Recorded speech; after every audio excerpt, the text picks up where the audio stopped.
Imagine you've got this substantial document. Think of it as a treasure trove of a major global bank's inner workings for the past year.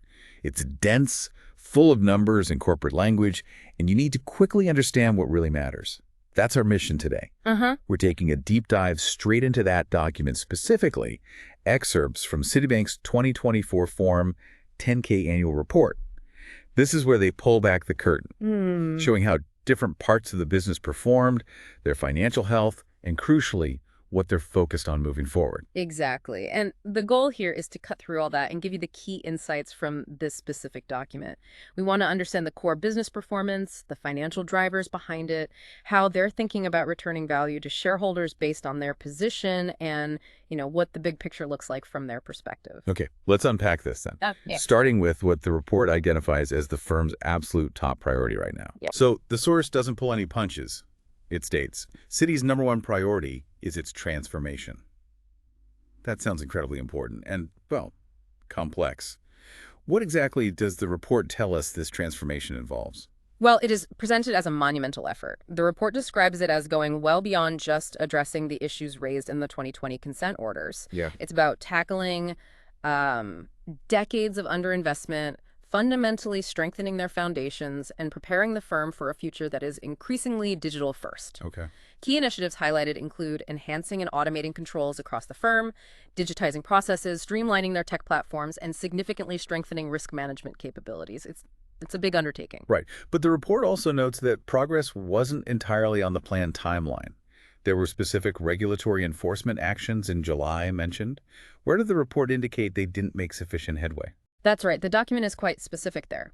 Key areas where they fell short on timely progress in 2024 were in data quality management and aspects of regulatory reporting. These were noted as not making enough headway as planned. And there were tangible consequences linked to that lack of timely progress, according to the report. Absolutely. And this is a key piece showing accountability, I think. The report states this lack of timely progress led to a meaningful reduction in the third and final tranche of their transformation bonus program.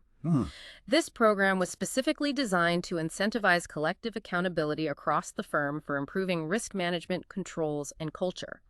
So the reduction signals that collectively accountability for meeting those critical deliverables wasn't fully achieved. Got it. Okay.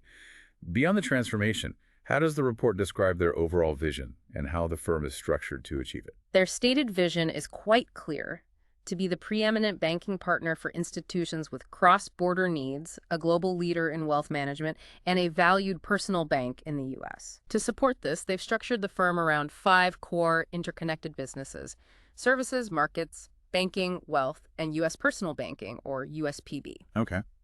They also mention a centralized client organization and an international unit supporting this structure.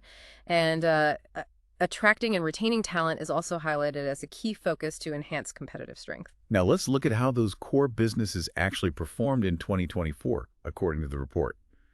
We have some key revenue and income figures here. Instead of just listing them all, what were the notable movers and key drivers mentioned? Okay, yeah, let's focus on the highlights. Overall, Citigroup's total net revenues increased by 3% in 2024. But looking inside, the picture is much more dynamic, Okay. Services revenues saw solid growth, up 9%, driven by their treasury and trade solutions and security services businesses. Wealth revenues also increased by 7%. Markets revenues were up a respectable 6%. But the real standout from the report was banking revenues, which saw a huge jump, increasing 32% year over year. Wow, a 32% jump in banking revenues. That's significant. Yeah. What does the report say was driving that massive increase? Yeah, it really is. The report attributes that primarily to strong rebound in investment banking and corporate lending revenues, plus a lower loss on loan hedges compared to the prior year. Okay. Specifically on investment banking fees, the report notes a 38% increase. They link this to a rebound in overall market activity and stating they gained share across products. Debt capital markets fees were up 61%, advisory fees up 22%, and equity underwriting fees up 38%. So it wasn't just a rising tide lifting all boats. Right. They report gaining business specifically. Exactly. That's what the report suggests, yeah. Gaining a larger piece of the pie as the market rebounded. That's fascinating. How did this translate to income for these segments then? Well, Citigroup's net income overall was up a substantial 37%. Looking at the segments, services income increased 40%. benefiting from those higher revenues and lower credit costs. Okay. Markets income was up 27%. Banking income swung dramatically from a net loss of $35 million in 2023 to a gain of $1.5 billion in 2024, driven by those higher revenues, lower expenses, and a higher benefit from cost of credit. Big swing. And wealth income saw an absolutely massive jump, up 139%. 139% for wealth income. That's huge. It is, according to the report. Now, on the other side, U.S. personal banking, USPB income, decreased 24%, and the all other category, which includes divestitures and residual activities, continued to show a net loss, widening slightly to $2.5 billion. So a real mixed bag then. Banking and wealth showing massive income improvements, services and markets solid, but USPB facing headwinds. Let's dive into some of the financial details that might explain some of that performance, particularly the headwind in USPB. The report notes total provisions for credit losses increased. Yes, that's right. Total provisions for credit losses increased from $9.2 billion in 2023 to $10.1 billion in 2024. And the report is quite specific about why that increase happened, particularly impacting USPB. It is. The increase was mainly due to higher net credit losses, specifically in branded cards and retail services within USPB. The report points to two main factors. First, the continued maturation of recent credit card loan vintages. They note this maturation cycle was delayed by the unprecedented government stimulus during the pandemic. Right, that makes sense. Second, macroeconomic pressures from the elevated inflationary and interest rate environment impacted these card portfolios, with the report stating that customers in lower FICO bands were primarily driving the increase in losses. I see. This was partially offset by a lower net build in the allowance for credit losses, ACL, for transfer risk outside the U.S., which is a more technical item related to cross-border exposures. Okay, so the increase in credit losses is very concentrated in those consumer credit card portfolios, linked to the delayed effects of stimulus wearing off and current macro pressures hitting certain customer segments harder. But what about overall expenses for the firm? The report states that excluding the FDIC special assessment related to recent bank failures and impacts from divestitures, expenses decreased 2% to $53.5 billion. Okay, a decrease there. Yeah, and the banking segment specifically noted a 1% decrease in their expenses, driven by productivity savings and lower tech costs, though partially offset by higher volume. Shifting to the balance sheet, what trends do we see in assets, particularly in that banking segment you highlighted earlier? In the banking segment, end-of-period assets decreased 3% from $148 billion in 2023 to $143 billion in 2024. Firm-wide, total consumer loans stood at $393 billion, and corporate loans were $301 billion at the end of 2024.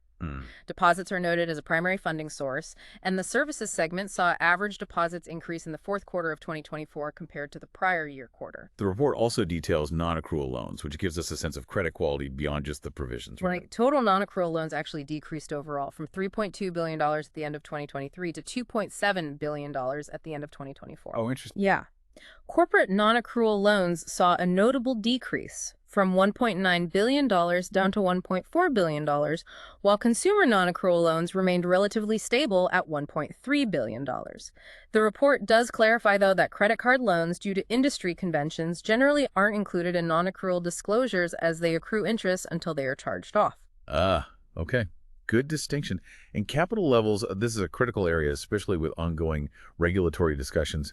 What does the report say about Citi's capital position? Yeah, always key for banks. The report states that Citi's Common Equity Tier 1 or CET1 capital ratio under the U.S. Basel III's standardized approach was 13.6% at the end of 2024. Okay. Crucially, this exceeded their required regulatory ratio of 12.1%. The report explicitly states they were considered well-capitalized under regulatory definitions. Well-capitalized, good. And they also exceeded their total loss-absorbing capacity, or TLAC, requirements, reporting a $9 billion surplus above their binding requirement. Okay, so strong capital levels reported. What's the significance of these capital levels for our listener? What does the report state this means they can or cannot do, particularly regarding returning value? This is a key point highlighted in the document. Because their capital ratios exceeded the regulatory requirements and they were well capitalized, the report explicitly states that Citi was not subject to payout limitations as a result of the U.S. Basel III requirements. Oh, okay. This is the direct link the report makes between their capital position and their ability to return capital. That directly leads us to how the bank approaches creating shareholder value, like through dividends and share buybacks. Hmm. What does the report say about their plans or capacity for this, especially in the context of those capital levels? Well, the report frames the ability to return capital, dividends and share repurchases as being tied to their capital planning process, stress testing outcomes like the SCB or stress capital buffer test, Right. and also local capital requirements at subsidiaries that can sometimes restrict how earnings are moved back to the parent company. It's Yeah. complex. Does the report provide the specific dollar amounts they return to shareholders in 2024 through dividends or buybacks? That's often a figure people look for. That's a good question. Based on the excerpts we have from the report, it discusses capital return in the context of their regulatory capacity and the factors that influence it.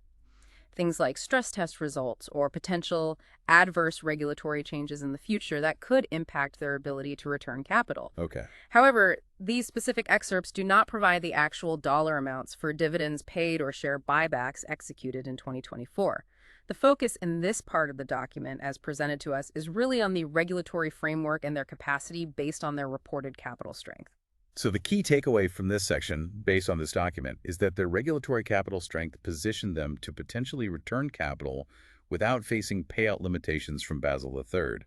But the exact amounts returned in 2024 aren't detailed in these excerpts. Correct. It emphasizes the importance of maintaining those strong capital ratios as a prerequisite for that capability. It's about the potential based on their position. Got it. Looking ahead, what risks and uncertainties does the report highlight that could impact the business moving forward? What does their view of the future environment look like, according to this? Yeah, the report points to a pretty broad range of external factors creating uncertainty. It lists various macroeconomic, geopolitical, and regulatory risks. Mm-hmm. Macro factors include potential impacts from inflation and interest rate changes. Geopolitical risks mentioned include ongoing wars like Russia-Ukraine and conflicts in the Middle East, tensions involving China, and, potential policy changes from the U.S. administration. Standard global risks. So Right. And regulatory changes are also specifically highlighted as significant risks.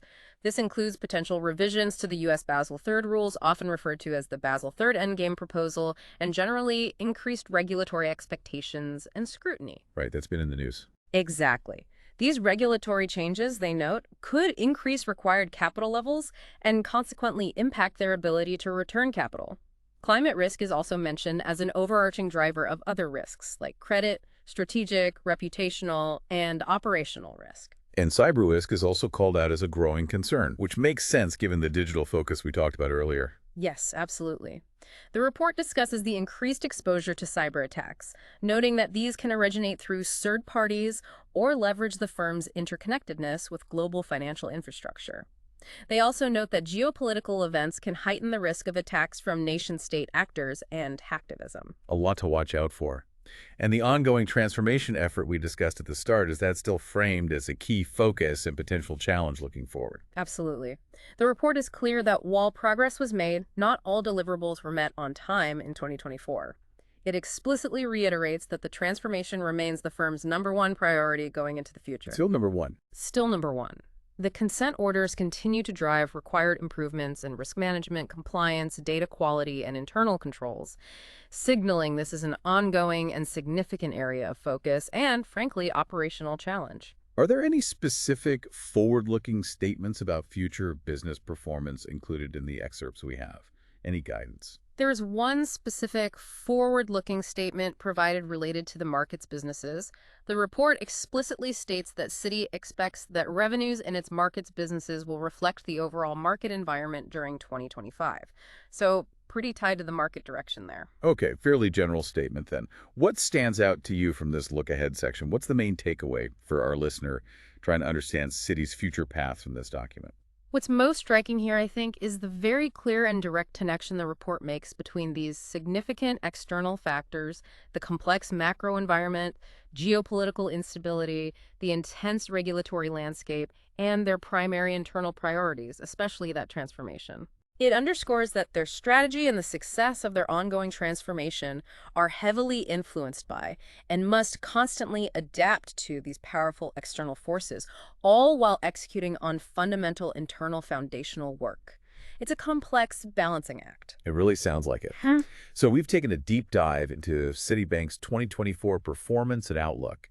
guided entirely by the insights provided in these excerpts from their 10K report. Yeah. We've seen the varied performance across their core businesses, highlighting that rebound in banking and wealth, alongside challenges like increased credit losses in consumer credit cards tied to specific macroeconomic factors. Right. We've understood the critical importance of their strong capital levels as reported and how that relates to their capacity for returning value. And we've explored the significant risk they are navigating, from global uncertainties and regulatory pressures to the massive, ongoing internal transformation effort. It's a snapshot, of course, giving you a view based only on the material we had from this specific document. But it provides a real sense of the sheer scale and complexity involved in managing a global financial institution and shines a light on the key areas they are actively managing and prioritizing right now. So what does this all mean for you listening?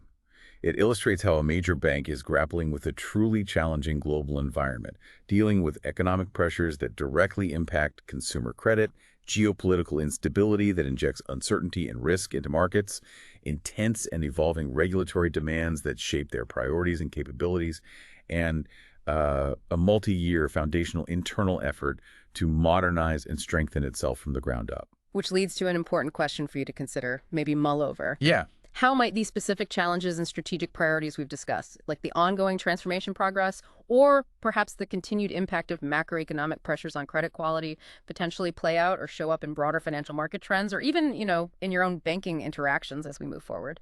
That's a great question to leave folks with. Keep that question in mind as you encounter news about the financial sector. Thanks for joining us for this deep dive.